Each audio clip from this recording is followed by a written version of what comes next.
Satu pertanyaan bagi saya dan bagi kita semua, bagaimana selama ini kita sholat kalau selama ini kita tidak mengetahui di mana rukun qalbi itu? Harus kita pahami bahwa kita itu akan mati.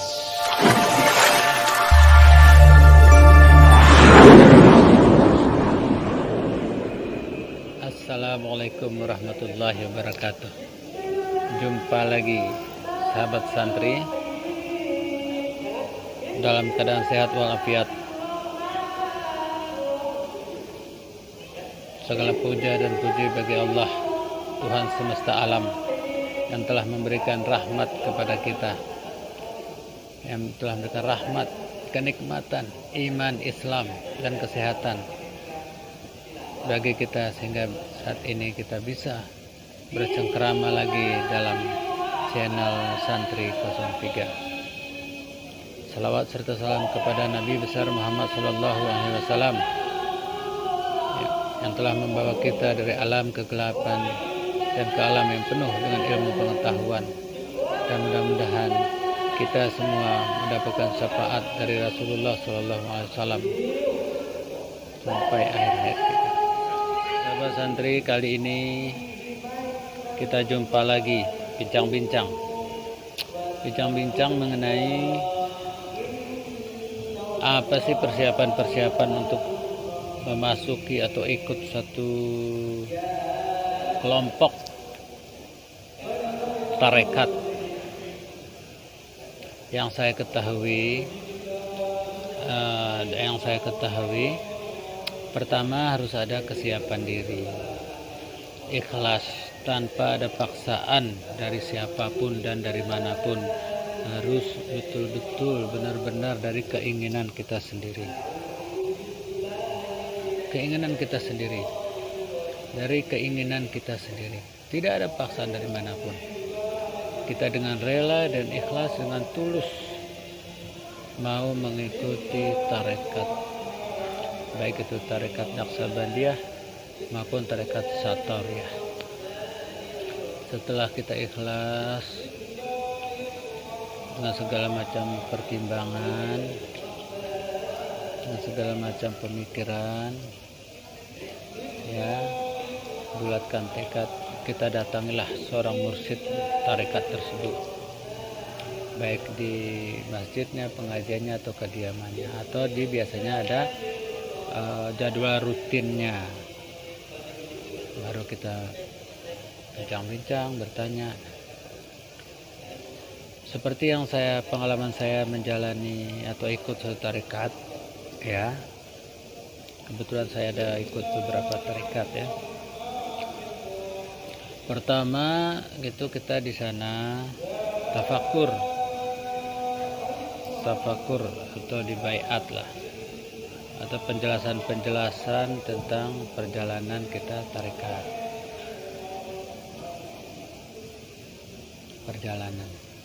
tafakur. Kemudian nanti talqin zikir, tentunya, ya, talqin zikir ini la ilaha illallah. Kemudian nanti setelah talqin itu kita istighfar, mohon ampun kepada Allah Subhanahu wa taala. Memohon ampun dengan segala macam cara di tarekat tersebut nanti diajarkan. Beristighfar karena ini pembersihan diri. Maksud tarekat ini memang betul-betul satu, namanya juga tarekat, ya, bisa dimaknai dengan suatu jalan, cara, metode untuk taqarrub ilallah. Jadi jangan sampai melenceng. Tidak ada pemikiran bahwa ini untuk duniawi, tidak ada pemikiran bahwa ini hanya untuk satu kesaktian, tidak. Ini bagaimana satu jalan kita ikuti, kita jalani, kita tapaki, jalan menuju taqarrub ilallah, supaya selamat dunia dan akhirat, dan sakaratul maut dengan husnul khatimah. Itu dia, jangan ada menyimpang pemikirannya. Kemudian nanti kita diajarkan juga berdoa. Nanti mursyid menuntun kita bagaimana cara berdoa. Selanjutnya nanti kita juga dengan doa itu ada membaca suratul Al-Fatihah, ya. Suratul Al-Fatihah nanti sesuai tuntunannya bisa sekali, kemudian surat Al-Ikhlas bisa 3 kali sebagaimana hadis. Kalau 3 kali surat Al-Ikhlas itu kita baca sama halnya dengan khatam Al-Quran. Kita hadiahkan itu kepada Rasulullah SAW beserta sahabat dan keluarga-keluarganya. Kemudian kita hadiahkan juga kepada guru-guru kita yang membawa tarekat itu, mulai dari Rasulullah sampai ke guru kita dan ke kita. Itu kita hadiahkan Fatihah, surat Al-Fatihah dan surat Al-Ikhlas. Nah itu urutan-urutannya yang saya ketahui. Kemudian setelah itu rabitah kepada guru, ya, rabitah kepada guru ini. Jadi kita harus tahu guru kita, rabitah kepada guru kita, gurunya guru kita sampai terus kepada Rasulullah Shallallahu Alaihi Wasallam. Itu rabitah. Nah selanjutnya yang ke berapa itu ya, selanjutnya ke-8 atau berapa itu rabitah kubur. Rabitah kubur itu kita harus pahami bahwa kita akan mati nanti. Tidak ada kekekalan bagi kita. Kita baharu mati, kita harus ikat mati. Kita harus membayangkan kita nanti dibolak-balikkan badan kita sudah mati, dimandikan, dibolak-balik kanan kiri, dibolak-balik, ya, ditengkurapin, didudukin, dibaringin lagi, baringin lagi, dikosok, dimandikan, kemudian dikafani, dipocongin, kemudian dikubur, ya, kemudian disolati, dan kita sendiri dikubur. Itu rabitah kubur namanya. Harus kita pahami itu. Harus kita pahami bahwa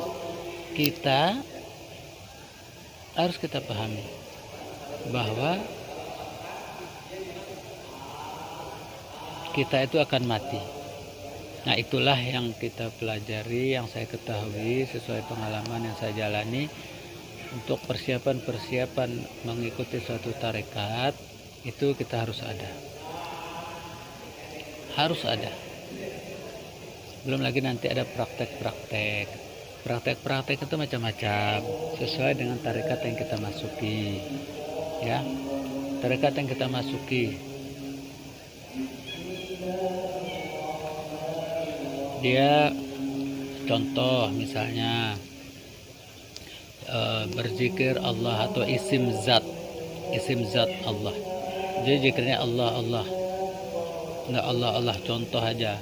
Pada saat itu kita harus memejamkan mata, menutup telinga, melipatkan lidah, rapatkan gigi, tutup bibir, ya, tutupkan bibir. Baru kita bertasbih kepada Allah, tasbihnya bagaimana atau zikirnya bagaimana? Allah, tutup, rapatkan gigi, lipat lidah, tutup telinga, mulai berzikir Allah, tapi di hati ya, karena ini terkunci gigi,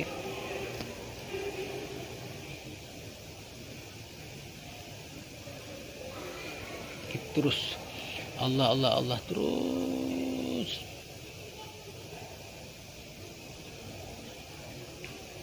Disitulah kita harus memahami bahwa kita, dasar awal kita mengikuti tarekat itu bahwa untuk takarub ilallah, tidak ada hal lain. Takarub ilallah, jadi tidak ada bayangan mau bisa terbang atau selama ini belajar ilmu apa kemudian masuk satu tarekat supaya bisa mengembangkan ilmu itu. Jangan, karena tarekat ini jalan menuju Allah Subhanahu wa Ta'ala. Tidak perlu menghayal macam-macam, karena tidak ada yang tanya. Nanti di kubur tidak ditanya apakah Anda di dunia bisa terbang atau tidak ditanya. Yang ditanya siapa Tuhanmu, siapa imammu, siapa rasulmu. Nah, itu yang ditanya, ya. Jadi tidak perlu ada hayalan-hayalan kita seolah-olah menjadi sakti gitu, jangan. Nah, jadi perlu saya sampaikan sedikit sebagai gambaran awal bahwa di sana diawali tadi kan istighfar, permohonan ampun. Itu permohonan ampun itu buat diri kita khususnya ya, buat orang tua kita, ayah ibu kita, kemudian buat guru-guru kita. Itu pengampunan.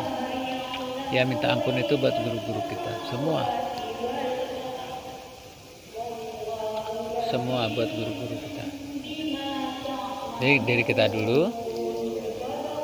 dulu, kemudian orang tua kita, guru-guru kita, sahabat-sahabat kita, keluarga kita, anak istri kita, kaum muslimin dan muslimat yang ada di seluruh dunia.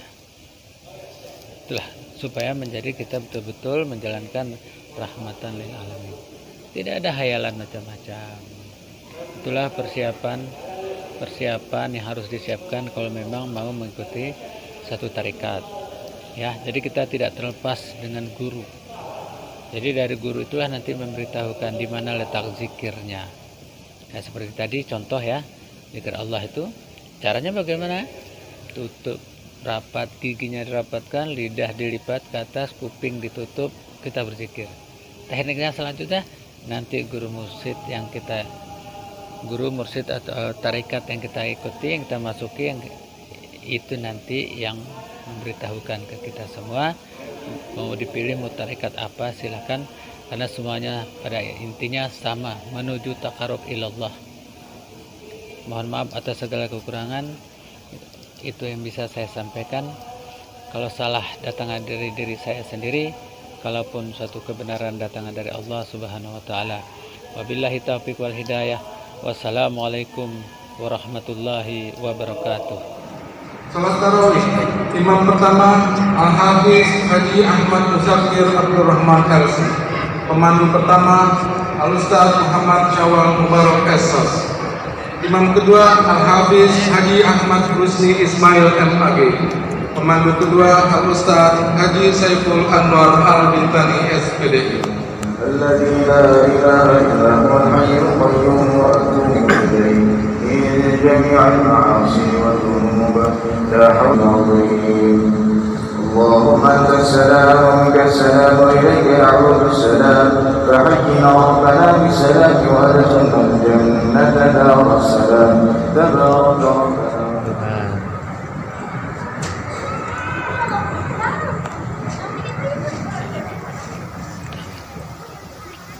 Sahabat santri, alhamdulillah mau curhat lagi. Barusan tadi ikuti iktikaf dan ada tausiah. Kemudian dalam kesempatan ini dalam tausiah itu ada pertanyaan dari jamaah tentang hati atau kolbu itu di mana. Dalam channel yang sebelumnya saya upload bahwa hati yang dimaksudkan di sini dalam peribadatan itu ada di jantung, kolbu itu ada di jantung. Nah, satu pertanyaan bagi saya dan bagi kita semua, bagaimana selama ini kita sholat kalau selama ini kita tidak mengetahui di mana rukun kolbi itu? Saya sharing bersama sahabat santri sekalian, alangkah baiknya kita bersama-sama mencari tahu minimal 3 rukun. Rukun dalam sholat itu rukun kauli, fi'li, dan kolbi. Kauli, fi'li mudah, tapi kolbu atau kolbi ini harus kita cari tahu sebaiknya di mana posisinya. Jadi di jantungkah, di hatikah, rasanya bisa dirasakan di mana? Sebagaimana saya ketahui bahwa kolbi itu sendiri ada di jantung, di anatomi tubuh. Lapisan terluar jantung itu kolbu. Kemudian lapisan berikutnya fuad, bertemunya satu ilmu pengetahuan dengan hidayah Allah, katakanlah kayak begitu. Kemudian lapisan berikutnya lubs, lapisan berikutnya kemudian sir di sana. Itulah kita bisa mendapat gambaran petunjuk-petunjuk atau ma'unah dari Allah, kemudian sampai kepada ruh. Nah, sahabat santri sekalian, sebaiknya kita ketahui kolbu itu. Nah, kalau memang misalnya di antara kita masih bertanya, di mana sebenarnya kolbu itu? Nah, terus pertanyaannya lagi yang kemudian muncul, loh selama ini berarti bagaimana kita menjalankan rukun kolbu yang pada saat kita mendirikan ibadah sholat? Begitu pentingnya lah rukun-rukun sholat ini, terutama rukun kolbu itu harus kita ketahui. Kita cari tahu, apakah dengan cara mempelajari anatomi tubuh, banyak medsos-medsos yang menyiarkan tentang anatomi tubuh. Bagaimana dengan saluran pernapasan, bagaimana kita bernapas keluar masuk nafas. Nah, untuk saya pribadi, sebagaimana saya ketahui, dan saya juga memang dari guru saya juga memang dari guru saya. Jadi selayaknya lah saat kita sholat, mendirikan sholat, katakanlah setelah iqamah itu, pertama kita setelah iqamah dalam perjalanan mau mendirikan sholat di atas sajadah itu, minimal kita harus mengingat guru kita yang mengajarkan kita sholat sampai kepada Rasulullah.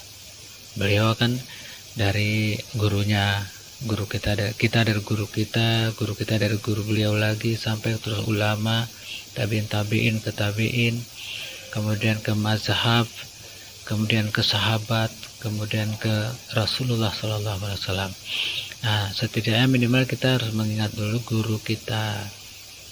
Ingatlah guru yang mengajarkan kita sholat, ingatlah pada beliau, supaya mudah-mudahan tersambung kepada Rasulullah SAW. Kemudian kita berdoa sambil menuju sajadah itu, Allahumma ja'alni muqimas sholati min dzurriyyati. Berdoalah, ini saya pribadi. Jadi berdoa kita untuk anak-anak keturunan kita supaya mengikuti, menjadi keturunan yang senantiasa menjalankan sholat. Itu ada dalam surat Ibrahim, ayat 40, bisa dilihat di Al-Quran. Kemudian dalam benak kita juga berlindung kepada Allah melalui surat Al-Falaq, pembacaan surat Al-Falaq atau An-Nas, persiapan menjelang sholat. Kemudian kita harus mengakui dan mengenalkan ada sifat-sifat Allah itu, sifat maknawiyah terutama, la hayyun, la qadirun, la muridun, la sami'un, la basirun, la alimun, la mutakalimun. Nah, itu harus jelas, tidak ada bagi kita bagi kehidupan, pengetahuan. La hayyun, la alimun, la qadirun, la muridun, la sami'un, la basirun, la mutakalimun. Nah, itu yang harus kita benamkan dalam benak kita sebelum mendirikan sholat. Baru kemudian kita memahami tubuh kita itu menghadap kemana. Tubuh kita itu menghadap kemana.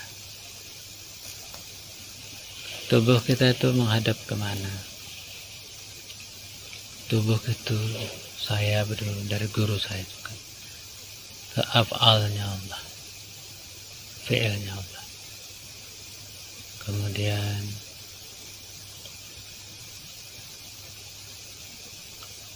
itu tubuh.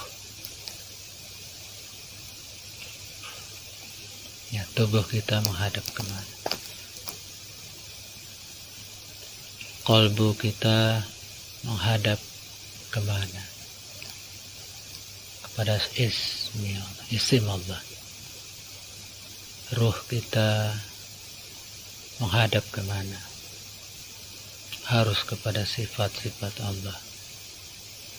Kemudian sir kita menghadap ke zat Allah. Inilah dasar-dasar bagaimana kita menjelang persiapan ibadah sholat, persiapan-persiapan yang harus kita ketahui. Kalau kita tidak mengetahui ini, bagaimana kita selama ini bisa menjalankan sholat supaya benar-benar bisa minimal sesuai dengan harapan-harapan, bisa khusyuk,